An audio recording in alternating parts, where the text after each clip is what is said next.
Right. But another comment, I think you should start working on multiplying listen. Yes.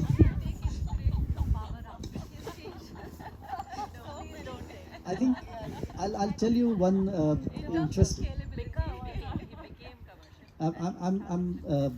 I'll share one important thing about the program, which I have said that there is one part where there is one-to-one counseling, which is done by me as well as the team leaders, and it is evident, and participants have said that uh, all the participants almost that is what actually is turning point in most cases.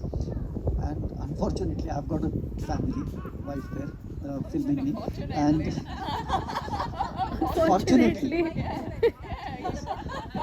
uh, and yeah, I think the point I was trying to make is, योगी बनने की unfortunately, I इसमें अभी can't devote all the time because fortunately I have got the family and yes, and kids and job and my hobbies. So I want to learn new rag and play flute or climb mountains and do many silly things. So uh, it does take a lot of time, and I can't possibly scale to that level, because that one-to-one counseling is one of the, I won't say USP, it's an important part.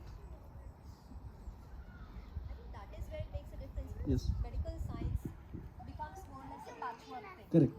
As soon as you become acutely ill, you get some intervention, you become well enough Yeah. to function, and then it's not sustainable. Correct. So the USP, as you say, is sustainability. And the important thing I have seen is, which is something that I have found lacking in health infrastructure, is when you see a doctor, he wouldn't have a time to understand what is going your behind your body. In fact, he doesn't have time to understand your body. He will ask you the symptoms and he will prescribe a medicine, which is what he's been taught to. So there's nothing wrong in it, and that is quite a problem here, that you completely forget that behind every symptom, behind every disease, there are many psychosomatic reasons. Uh, he wouldn't ask you what is going on in family when you come to him with a migraine or some headache or something, some spot on your skin, and the reason could be related to mental health. He would have absolutely no clue about it. The maximum he would do is recommend you to speak to some psychiatrist or some therapist. But then this understanding mental health is a response. I may be far stretching, but it's a responsibility of every medical professional, every doctor. Yes, unfortunately, you don't have time because you have to see 10 patients in 2 hours, whatever. That is what the consequence is, that you don't understand the deeper problems because you haven't dug deep enough. And that happens in that one-to-one counseling. I'm not a doctor, so I don't see the symptoms. But if you see the chapter 3.1, 3.2, 3.3 form, the homework, those questions give me enough insight about what's going on. Sorry. My question is related to the lifestyle changes leading to reversal of certain lifestyle changes that occur. Yes. And with a short list we read that there has been a change in somebody has came out of medication for diabetes or blood pressure. They could. I'll give you two examples which are completely different categories. One is um, post COVID. Post COVID, what I have observed is your hormones completely go upside down. Your balance is completely disrupted. Your digestion system is also disrupted.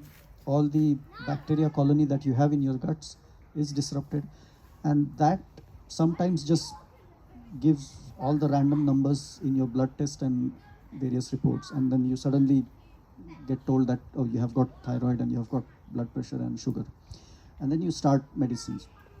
This exactly happened with my mother, and I was there 20 days last month, and my secret mission was to stop all the pills that she was taking. She had a good lifestyle. She's 62, and she still walks about 10 to 12 kilometers a day. She does about 30, 50 Surya Namaskar in a day, do a lot of pranayam, Surya Namaskar, and yogasan and meditation.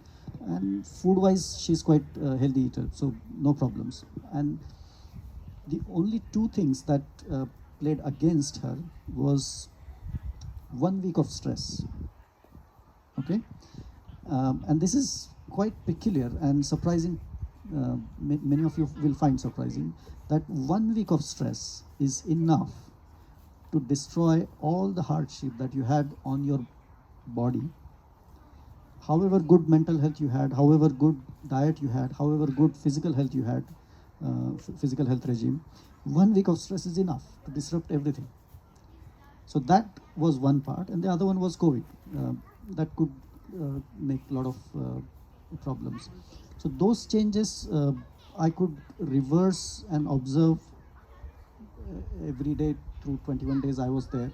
And then I did her test for blood report and everything before and after. And she came from diabetic level, not very high diabetic, but she was reasonably at a high blood sugar level. And she came to lower pre-diabetic by the time I left. And she was not having medicine for last 21 days.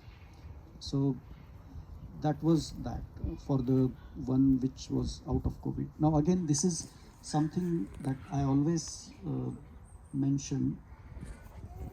It should be done by a person who understands what he is doing, and it should be done under a proper medical guidance also.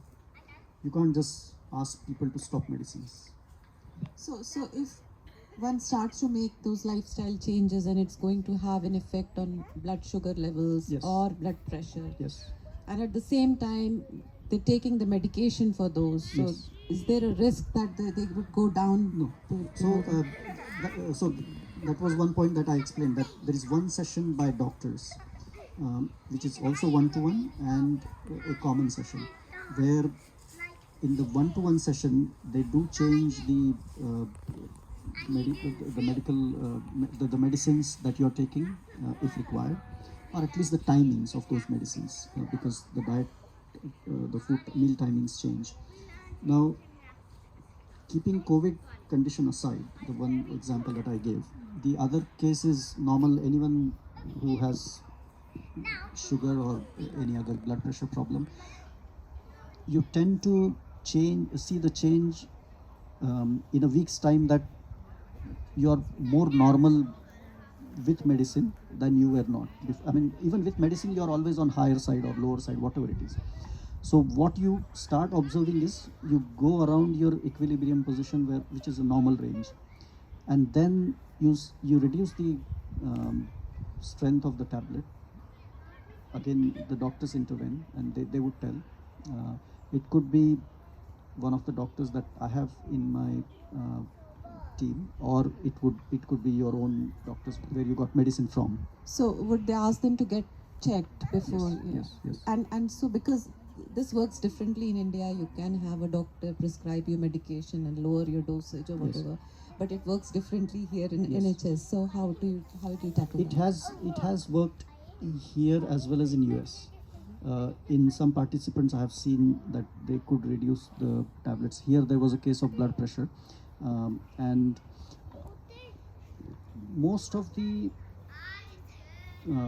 medical practitioners, I have seen that they would strictly see some observable parameters. For example, what is your blood pressure now, or in the morning, or do you feel some discomfort, and those kind of things, or how much weight loss did you have, what is your fat percentage, and all that. And once that doctor sees all those changes, he would, without me telling or the patient telling, he would automatically ask him to reduce the dose. That is what I have observed.